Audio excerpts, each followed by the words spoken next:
Hello, this is Sarah and I Move for Free Realty with tip number 3 of how to work with short sale sellers.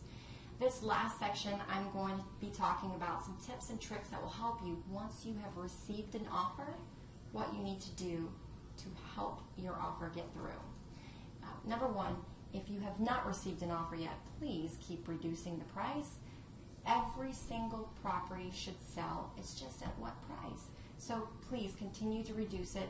Don't make huge reductions, but small increments at a time, and document each and every one of them because you want to show the banks what you've done. So once you get the offer, the first thing that you need to do is change it to contingent with a KO. Now, technically you have the KO, which is a kick out, okay? The reason why you have a kick out is because the seller can literally kick the purchaser out of the contract. It's the only other time where a seller has a contingency. Now, if your sellers don't want to be bothered during the transaction, they want to be at peace, then go ahead and you can put it as under contract with no KO, no kick out, and at that point nobody's going to be knocking on the door. You cannot keep it as active. You must change it to under contract, okay? Because technically you do have a contract. Make sure that in the MLS you change the contact information to your name and number. Take out the seller's information. There's a reason why. You want to make sure that any appraisers or BPOs, individuals, or any type of inspector is at that point calling you and not your sellers. Very important because you need to talk with them.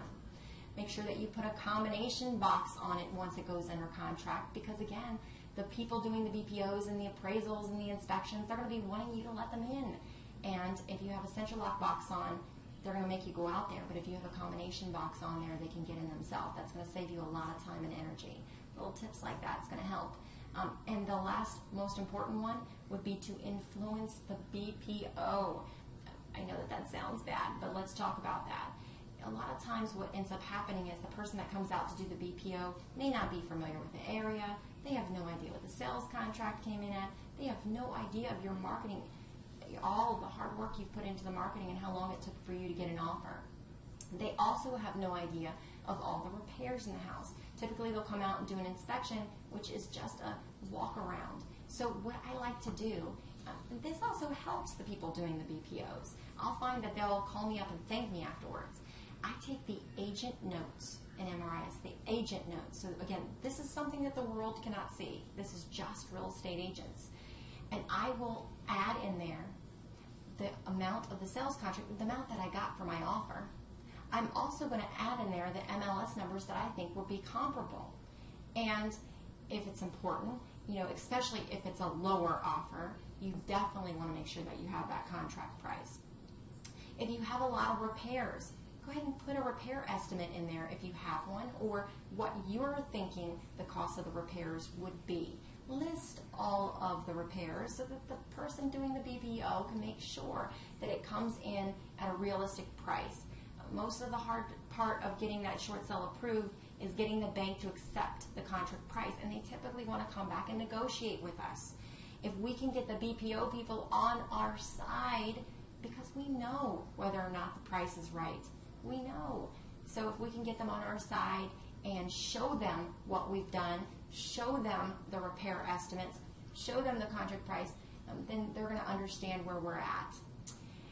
Make sure as well, my last tip here, to make sure that you're updating the sellers throughout the process. Very important. I have a short sale campaign that automatically goes up, and it makes sure to remind that seller to continue to send those bank statements, to continue to send those pay stubs.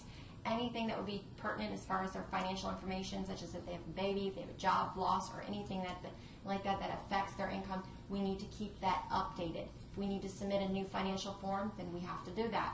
Very, very important to keep the bank updated as far as their financial information.